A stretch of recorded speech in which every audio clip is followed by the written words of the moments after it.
Beside the Brook, the story of someone who found the truth, written by McDonald.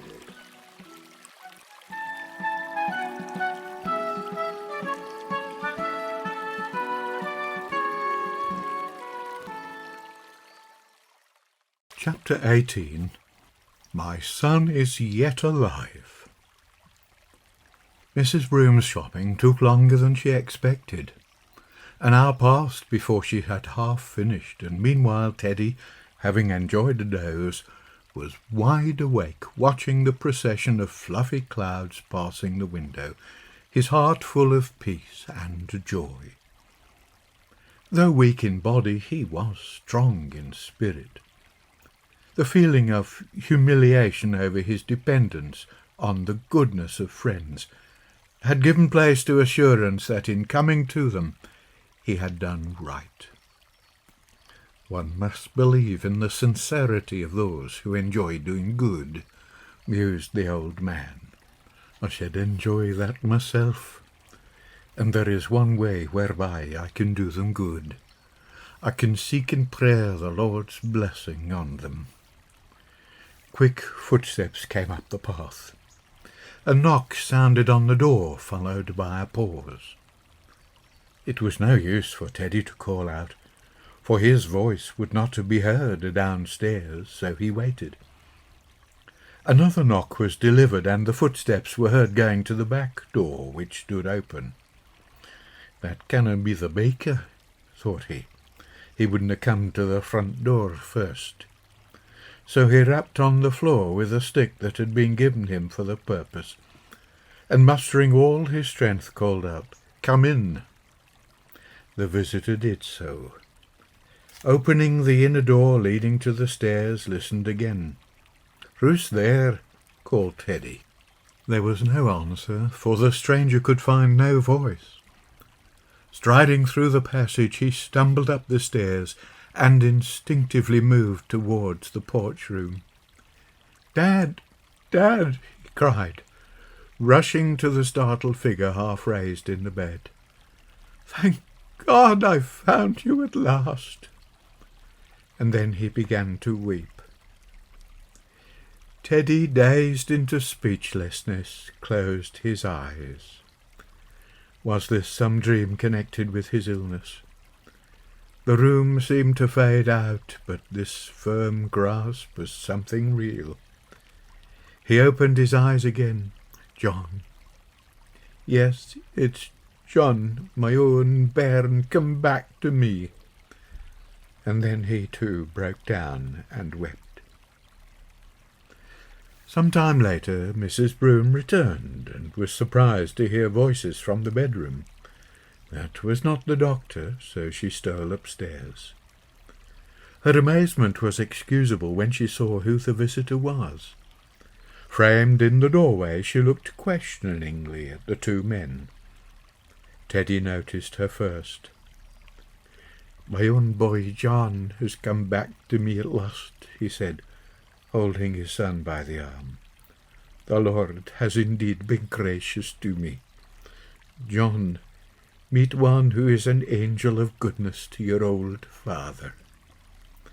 The son rose and cordially gripped Mrs. Broom's extended hand.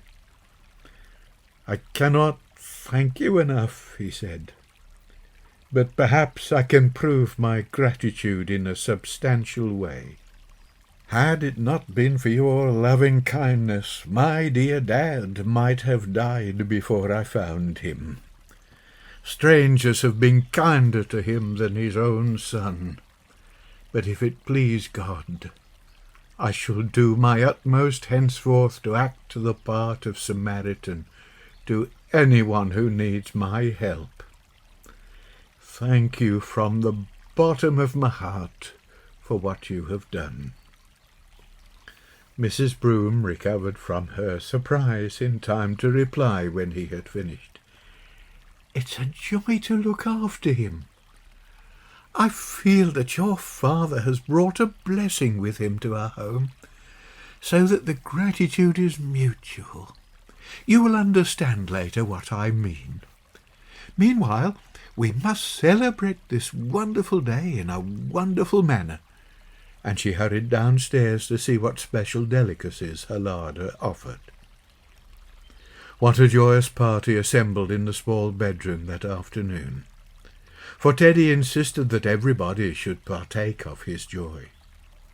Big John, with careful manipulation, transferred a big table into the small bedroom, and though the seats were crammed against the wall, and nobody once seated could move except Mother and Peggy, who helped her, no one minded. Father was as thrilled as little John to entertain a real Australian sheep farmer. "Are you going to stay with us?" the boy managed to ask during a short pause in the conversation. "I've arranged with Dad to stay a while in the shieling," replied Big John. "But in a month or two I'll have to be off to the other side of the world. We have a lot more arranging to do before that, however." "Have you any boys and girls?" asked Peggy, who was interested in families. "2 boys and a girl just like you," replied the guest. "But Mary is the youngest. Robert is 14, Alan 12, and their sister a bonny little lass of 8. Dad has a picture of them." Teddy, who had slipped the photograph under his pillow, now produced it with trembling hands. "It's as if they were all born today," he chuckled as the portrait of his 3 healthy and happy grandchildren was passed round amidst general admiration. "And here's their mother," he added, sending a picture of a kind and pleasant-looking woman into circulation on the tail of the other one. Teddy had eaten nothing, not even the thinnest slice of bread and butter spread with the honey he enjoyed so much. His sunken cheeks flushed with colour, his brown eyes sparkled with a kind of fire. "What is the date?" he asked. "February the 3rd, a notable birthday. A son, a daughter, and 3 grandchildren born to me in a day. For John, lad, I thought you must be dead, and me alone in the world." "Surely not alone with us about you," Mother reminded him. "Ah, you understand what I mean," said the old shepherd, turning on her with a radiant smile. "I feel like the patriarch Jacob when he found Joseph. I have seen my son before I die." "But I haven't been like Joseph," said his son quietly. The tea party cleared away. The shepherd and his son were left in the twilight. John closed the window, but did not shut out the red glow staining the western sky. The fire burned merrily in the little grate. "Dad, I feel not like Joseph, but like the returned prodigal," he said humbly. "And like the gracious Father in that story, you have forgiven me without question. I meant to come back to you and Mother as soon as I had a little more than what I took from you, but it was years before I could manage to do so, and then other circumstances hindered me." "Never mind all that now, laddie," replied his father. "You've come back, and that's what matters to me." "But an explanation is due to you, Dad, all the same," said John. "You see, we planned an enterprise that failed and involved us in debt. There seemed no hope of recovery here, so in a spirit of bravado, and urged by shame and disappointment with ourselves, we sailed for Australia, working our passage there. I made a big mistake in not telling you and Mother everything. I know now you would have understood and helped us." "Yes, indeed," said his father, "but my son, I can help you more now than ever I could have done then." John looked at the beloved face. "I don't need helping now, Dad," he said. "I'm rich. It's I who must help you and those who have been good to you, and I'm determined to do it." "You don't understand me, John, and I can expect you to. It's not material wealth I'm referring to, but spiritual riches." "You and Mother always feared God," said John gently, "and I owe much to your teaching and training. I have a reputation for straight dealing with my fellows and justice to my dependents." "That's not enough, my son.